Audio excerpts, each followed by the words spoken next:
This program is brought to you by the City of Oceanside. The following program does not necessarily reflect the views, opinions, or policies of the City of Oceanside, its elected officials, KOCT, its board of directors, or staff. I'm CJ Dimento, your local librarian from the Oceanside Public Library and city staff for the Oceanside Arts Commission. I'm excited to welcome you to the October edition of Oceanside Spectrum. First, we have Reginald Green, vet art instructor, here to tell us about their programs and pop-ups. Sharing about their opportunities and events are Jimmy Figueroa, Executive Director, and Nicole Ketcher, Resource Development Director for Operation Hope, North County. Jane Smouse will tell us about the history of the incredible California Surf Museum, a museum that we have right here in our city. And Kathy Nichols, Sunset Market Manager for MainStreet, reminds us that the Haunted Sunset Market is this month. A great place to enjoy a Thursday evening. Our final guest is with Scripps Health, Corporate Senior Vice President Dr. Anil Kaswani, to tell us about that important health organization. So stay tuned because Oceanside Spectrum starts now.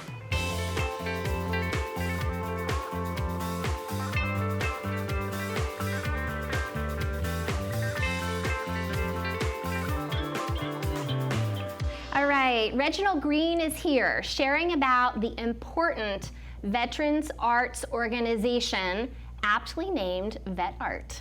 Thank you. Welcome. How you doing? Good, good. I'm so happy to have you here because I've known Vet Art for a long time, but it's really an amazing veterans-focused arts organization.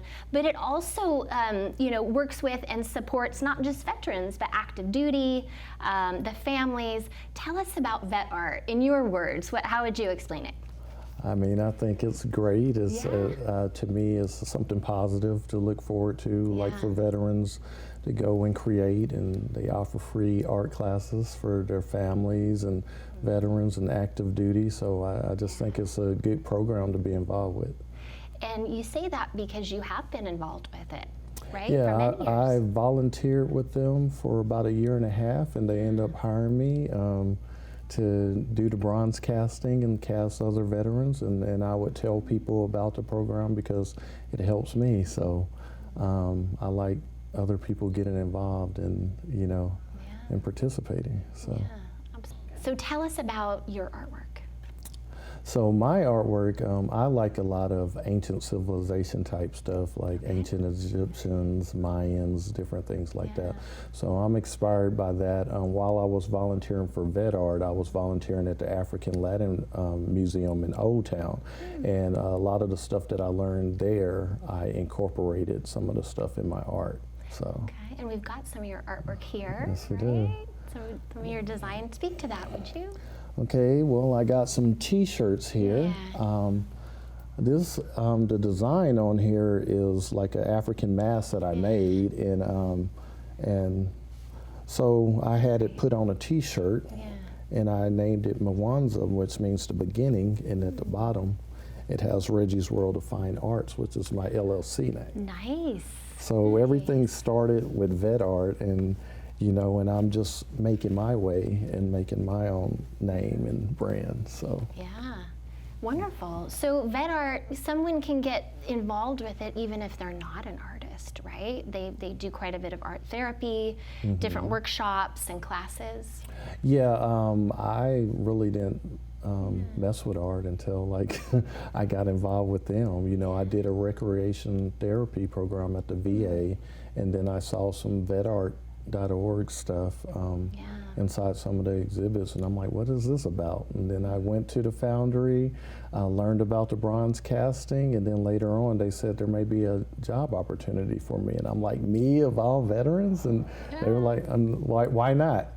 So that's how I got involved. And now I'm doing my own thing. And now you have your artwork displayed in a gallery? Galleries, tell us about that. Actually through Vet Art, they did a collaboration with the Oceanside Museum, and so we have like a veterans exhibit called the Pop Smoke. So I have two pieces in their Oceanside Museum, my Black Madonna and Baby Jesus with Saint Maurice. So those pieces are in there right now.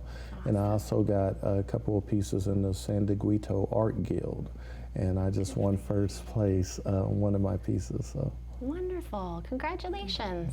Thanks. Yeah.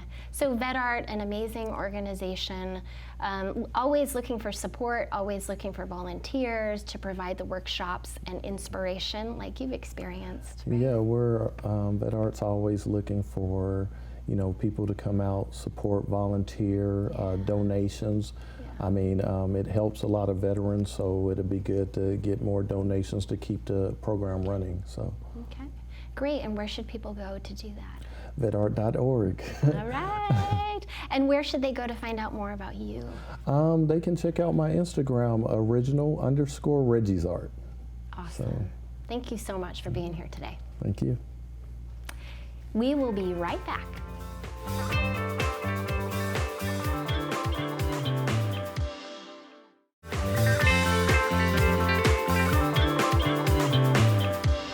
Welcome back. Jimmy Figueroa and Nicole Ketcher of Operation Hope North County, Executive Director and Resource Development Director.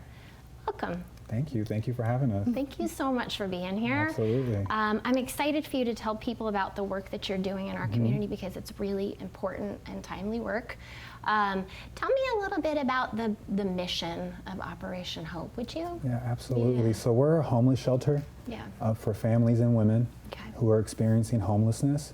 And our goal of the shelter and our organization is to provide a safe and supportive space for our families, to get them back to self-sufficiency, provide them resources, everything above just housing, but really develop our families to overcome the homeless crisis that's going on in our community. Yeah.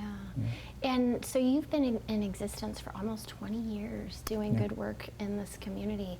I want you to tell people about how you're funded and how they can support.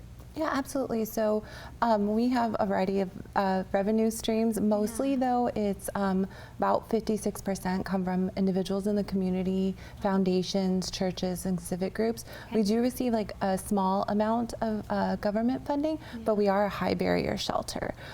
So that means that we do drug tests, we do have a curfew, they do have to go through a series of classes while they're in the program. So it is an accountability program.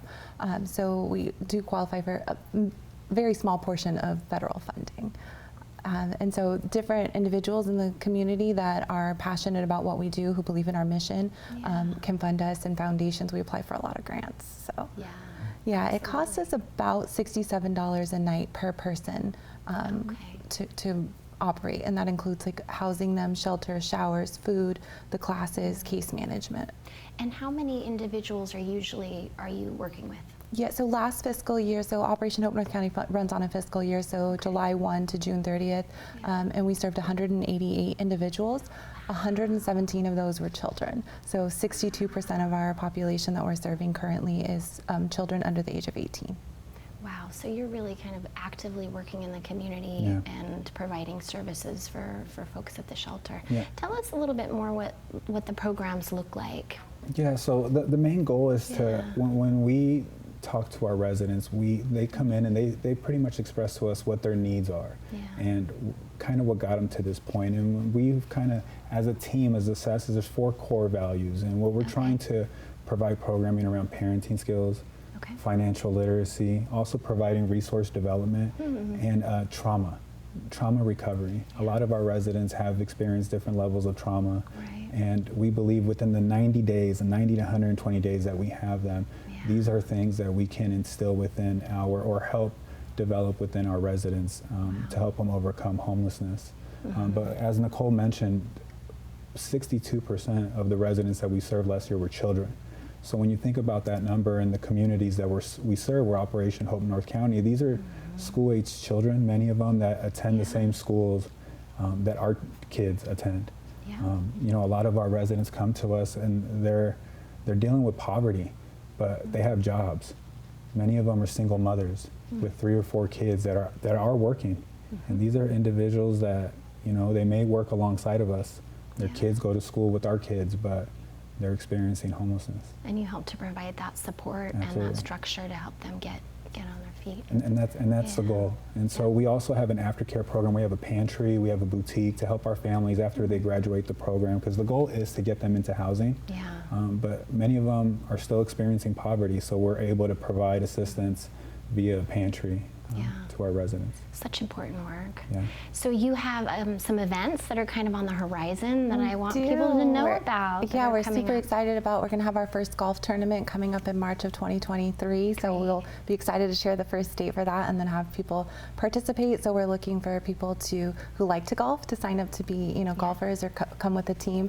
And then we're looking for sponsorships as well for the event. So definitely going to need that. And then with the holidays coming up, we'll be kicking off our Hope for the Holidays campaign, and so that's looking for people to make pledges for the shelter, maybe sponsor an individual for a night of shelter or sponsor a family for the holidays while they're in shelter. And then as you mentioned, our 20-year anniversary is coming up. So 20 years, we were founded in 2003, and so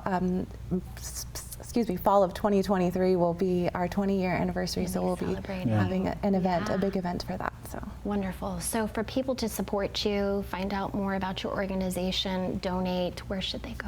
They can go to our website, operationhopeshelter.com.org. And we're also on Instagram and Facebook and social media platforms at Operation Hope NC. Awesome. Well, I really hope that people do that and support your amazing organization. Absolutely. Well, thank you. Nice to see you both. Absolutely. Thank you. We'll be right back with our next guest.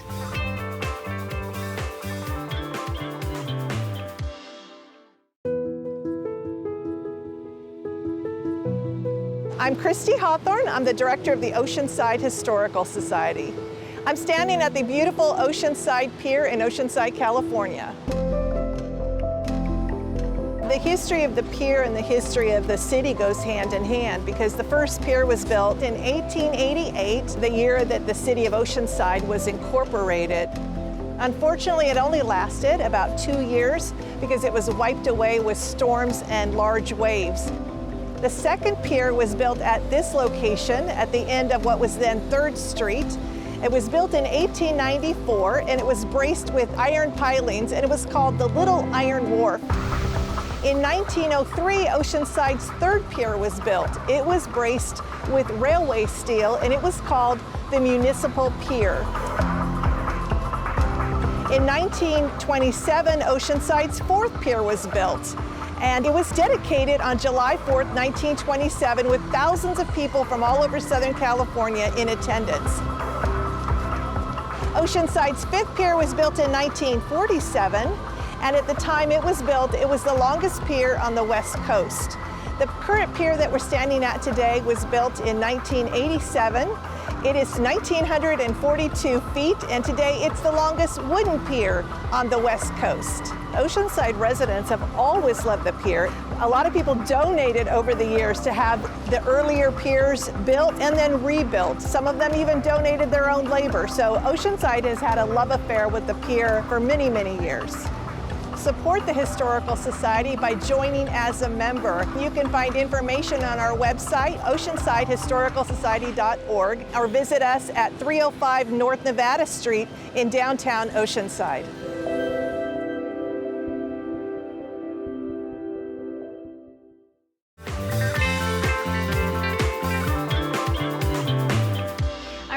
Welcome back. I'm really excited to have Jane Smouse here. She is truly the history holder of the California Surf Museum. The history holder. I haven't heard that before, but I really, really like it. And I do. Yeah. Now you make me feel really responsible. Well, you were one of the people that started the Surf Museum. Yes. An amazing museum, downtown Oceanside. Yes. Incredible, 36 years ago. It's been an amazing journey, that's for sure, that's for sure. And when you start out on a journey like this, you're not thinking there's an end somewhere, or maybe you are, well, I didn't. and so I've just kept going all this time. Absolutely. And it's a privilege and an honor to do what I do, collect surf history. Yeah, and you've been in several different locations.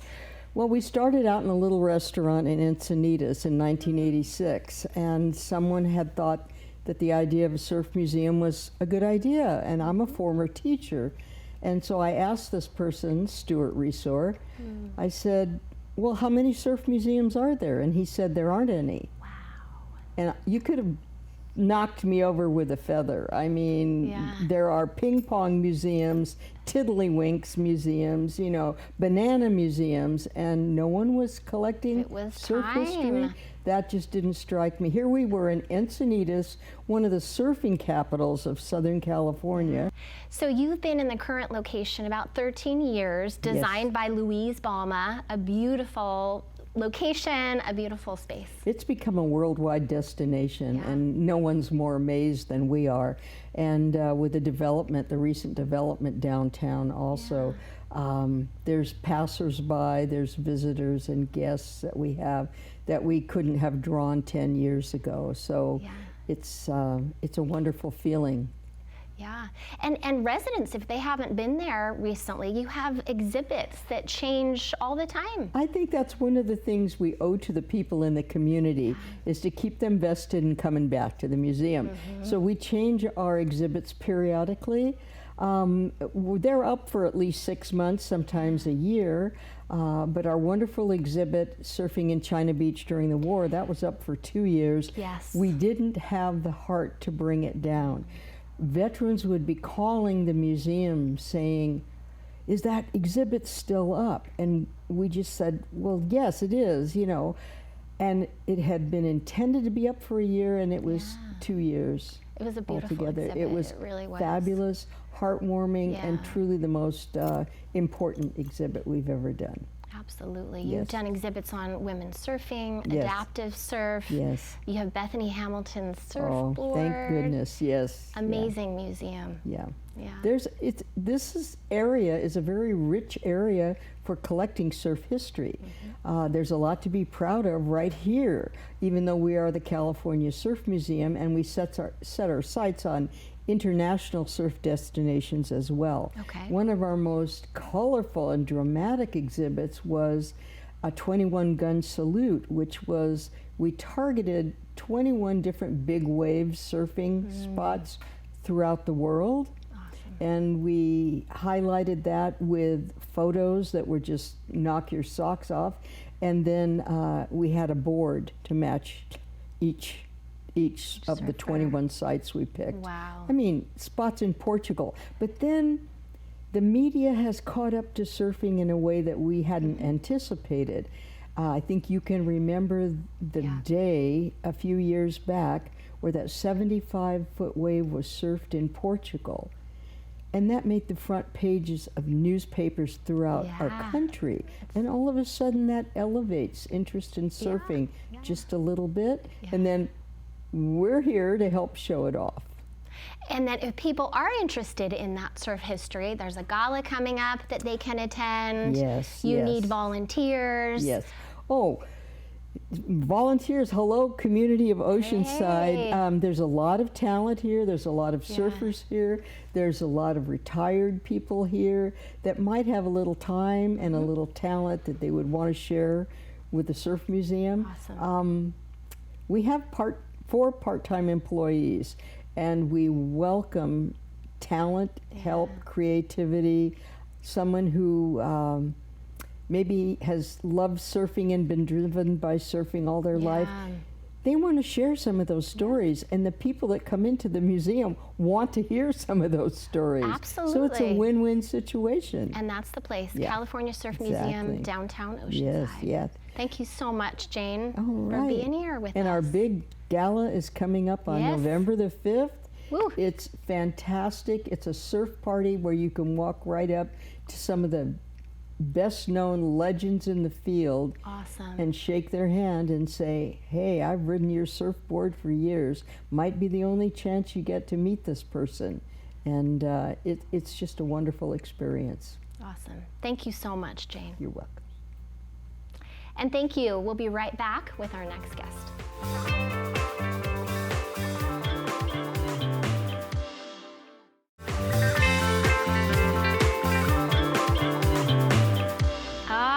Kathy Nichol, Sunset Market Manager with MainStreet Oceanside, reminding us it's October in a big way.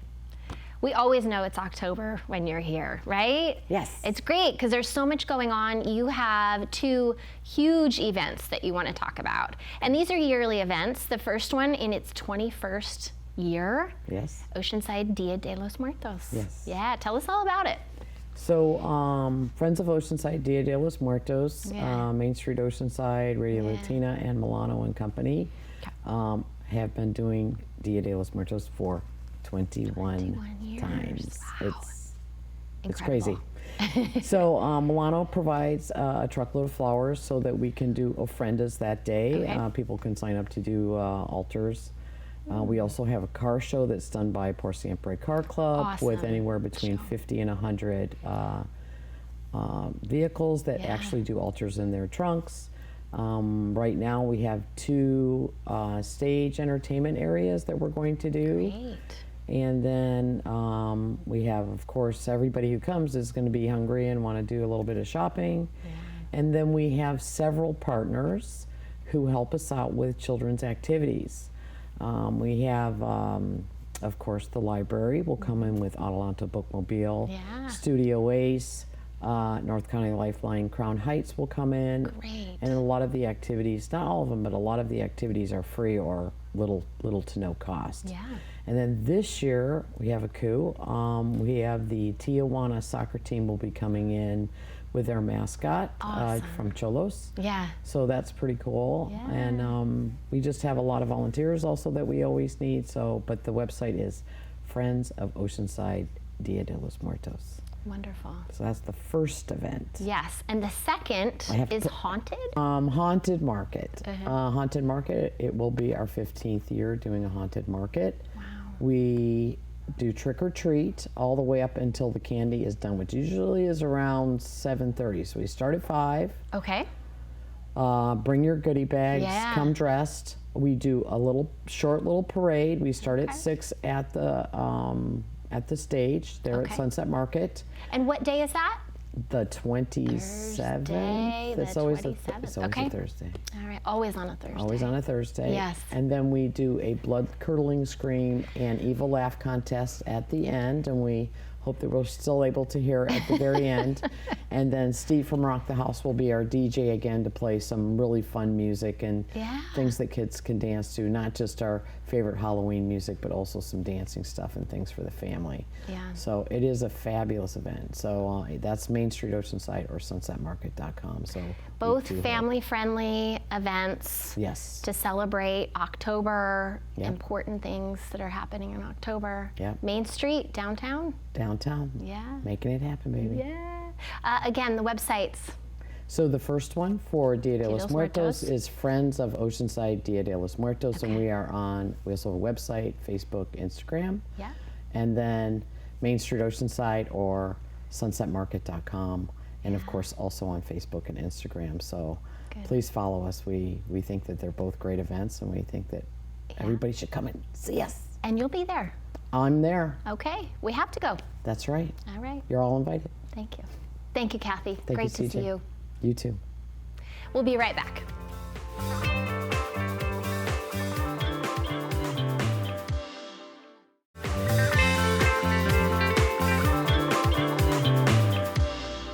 And our final guest is here, Dr. Anil Keswani, Corporate Senior Vice President with Scripps Health, which has been in the community for more than a century. And he's here. Hello, doctor. Hi, CJ. Thank you for having me. I'm happy that you're here. I've actually, just in chatting with you, learned so much about Scripps Health. So share that with our viewers. Tell us about your organization. Well, it's great to be here. It's been 2 years of being behind cameras in our offices. So for me, it's like a pleasure to be in a studio with you talking. Yeah, absolutely. So, again, glad to be here. As you know, we opened a new center in Oceanside Yeah. for the community of Oceanside just 2 years ago. And I'm talking about it for the first time today with your viewers. Yeah, isn't that incredible? But Scripps Health has a long history, 100 years. Tell us a little bit about that history, how it started. It's an amazing history. So think about this, 100 years ago, there was a vision of two women. Yeah. We were founded by these two women, Mother Mary Michael Cummings and Ms. Ellen Browning Scripps. Yeah. And these two women had a vision for healthcare, And we have been living through that vision and mission all these years. And it's really simple. We want to provide superior health outcomes in a convenient location. And I think every day I wake up and say, are we living up to that vision that they set out over 100 years ago? Yeah. And that work that you do is supervising ambulatory care, right? That's really intense work.